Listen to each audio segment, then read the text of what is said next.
The New Patriotic Party, your main political opponent, is gathering, is strategizing, preparing for 2028. With what they've put out there and from where you sit, what do you make of this? Well, thank you very much. And first, let me say good morning to my brother and say, Akwaba. Yeah. I can still see the eyes on your face. I haven't better yet. Still fresh from the visa. And to Elvis and to all of us here, right. Yes, for 2 weeks now I've been away, and I think it's good to be back. We're actually expecting you on your birthday week. He swept all of you. He swept all of us. Well, let me say good morning to our viewers too. Belated happy birthday. Thank you, brother. Thank you. Sister is not small. Yeah, congratulations. It's a very good 10 of man's life. You know, that's why we come on pension around the time. It's a pension time for everything. Well, on a more serious note, let me say, well, it's good. I'm happy the NPP have decided that they want to put certain structures in place, certain roadmaps and certain mechanisms in place in order to get the party back on its feet. I think it's for good. It's for the good of our democracy. If we have vibrant political parties, it helps in shaping opinions and also deciding the path of this country. No one can claim a repository of knowledge, and as such, when we all, in the midst of ideas, we are able to sharpen and also evolve the most appropriate path for our growth as a people. And political parties, if you look at the main objectives for political parties, they don't just only come together to win political power.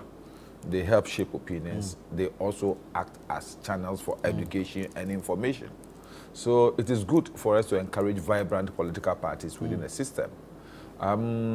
Sometimes I feel that it is not even the best for us to have only the NDC, NPP as the most two dynamic parties. I think that other political parties should be encouraged, that they also will be strong enough to be able to offer the same level of appreciation of all issues, so that the citizens will have various opinions that they can fashion their thoughts from.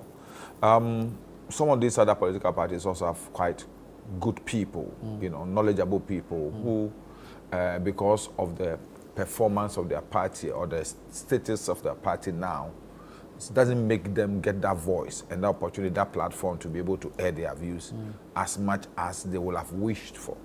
So I think that it is good that the NPP is reorganizing. But then I also think that, contrary to what we've all seen, the sort of character and structure we've seen political parties do things in the country, I think the way they want to go, I wouldn't say it's out of the ordinary. And I think that's why someone like Ejakun has referred it to building a roof before the foundation. Because a political party that has suffered such a humiliating defeat would want to first try and organize the grassroots and restore some sort of confidence and hope in the grassroots. And in that, it's also a measure of leadership from the grassroots level to the top. So when we suffered humiliating defeat in the year 2000, what we did was to have a reorganization committee at the National Reorganization Committee, and then at the various regional and constituency level, we had the same to reorganize the party. And that is why our performance in 2004 was better than 2000, and subsequently in 2008, we won the elections because we started a process and built. A political party, when you suffer a defeat like this, let me be frank with you, the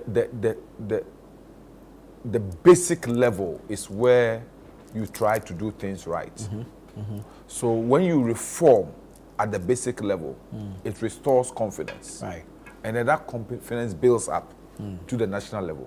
You don't look at the national level, the apex, and still have the problems at the basic. So I will want the NPP free consultancy to listen to the voices of the people who thought that the party will rather consider how to revive the party from the local level. Right. Look at the way they elect their executives at the polling station level, right, to the regional and the national level, and look at all those things. Right. And then when you have done that, then you create a sort of level playing field, because all these people will get involved in the reorganization at the level. All those people who have expressed interest will get involved. So everybody becomes part and parcel of the rebuilding. In that situation, when you now create the platform for people to aspire, nobody will feel that the structure as it is has been built to favor one person or create an enabling environment for another. So I will want them to look at it, as my brother just said, that they will be going to council. I think these are the issues I will be expecting them to put across to see whether they can reconsider, because I seriously would wish that but I've also heard some people that all this is a strategic move for the current executives to perpetuate themselves in their positions. Right. Because the fear is that the annoyance and the dissatisfaction at the grassroots level, if they should put up themselves for Congress today, there's a likelihood that they'll be kicked out. Right. Right. You understand? Right. And so they want to protect their interest. And the only way they can protect their interest is to make sure they rather go to the flag bearership. Right. So that when they have gotten the leadership at that level, it creates a sort of stimulant for that leadership to move along with them, so that they could have their backs protected. Right. For my brother Educhum, he's a fine gentleman. Okay. I like him for his calm demeanor. I don't see anything wrong with him desiring to put himself up for the flag bearership. But I don't want him to also premise his qualification to contest for the flag bearership because of his performance at the Ministry of Education, because his performance at the Ministry of Education is both 50-50. There are certain things he did, I would think that he did right, but there are a lot of things that he also did wrong, which will not give him the sort of credit he's looking for. Right. He should go out there on his person, Educhum, servant of this country. I've served.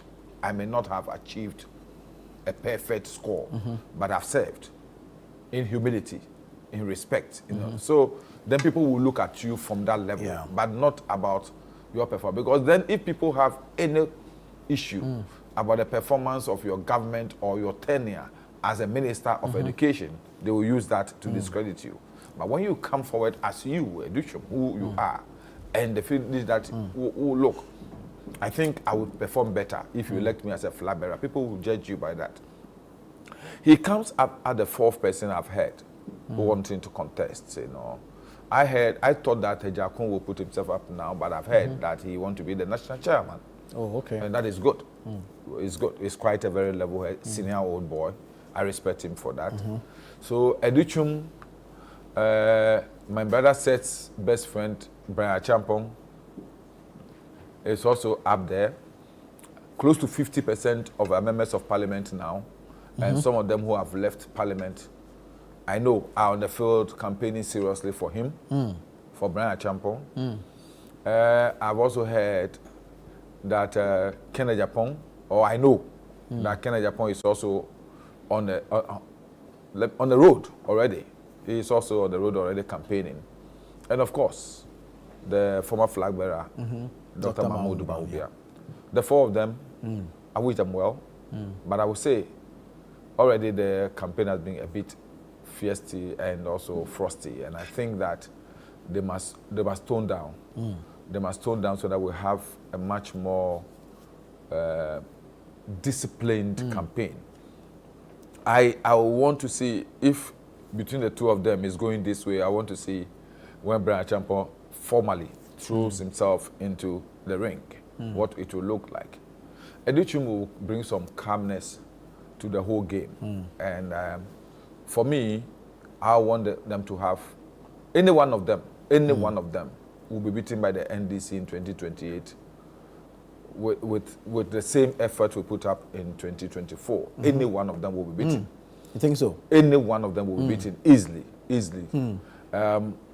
I don't see any of these people. I don't see any of these people having what it takes to be able to change the narrative.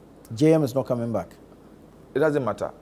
We are building the party so strong at the grassroots level that whoever will put at the top as a flag bearer will still win the elections. That is what we are doing now. We are not looking at the top. We are looking at building the party. The base. Make the base so enduring that the party becomes more like the strength and the spirit and the soul of the whole structure and not an individual. So that individual will know that it's the party that is putting me up. It's the party that is going to spare me to victory, and not he being the vehicle to make the party successful. So that is what we want to do. So at the end of it all, we want to build a party that is so strong, that is so dynamic, that is so resilient, that it will be able to champion whoever will put up to victory in 2028. So I wish them well, and I wish Edichum well. He's a very good friend of mine as MPs. We have so many times of discussing issues.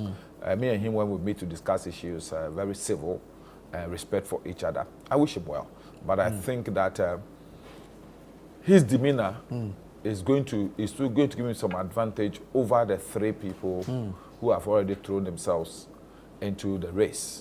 And I wish him well. Very well.